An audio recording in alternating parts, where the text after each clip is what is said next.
Մոնթե Մելքոնյանի անվան ռազմական ուսումնավարժարանի դրոշն է հատուկ պահասենյակից դուրս է բերվում միայն հատուկ օրերին։ Այսօր շարահրապարակ է բերվել վարժարանի սաների երթմնակալության առիթով։ Հանդիսավոր խոստում եմ տալիս։ Դառնալ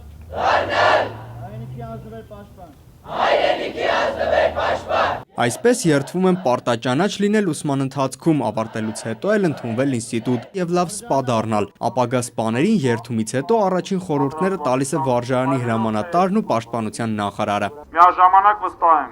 որ ձեր օրինակելի կերպով ու կեցվածքով բարձր եք պահելու վարժարանի անունը։ Այս արարողությունը մենք իրականացնում ենք,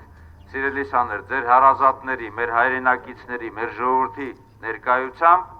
մի պահ, որը որ մեզանից յուրաքանչյուրի համար պատիվ պետք է բերի։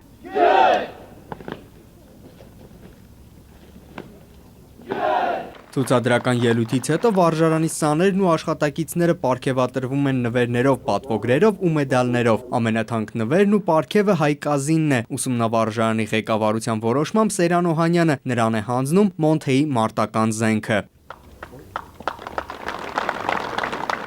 Մեծ հպարտություն ուղղակի։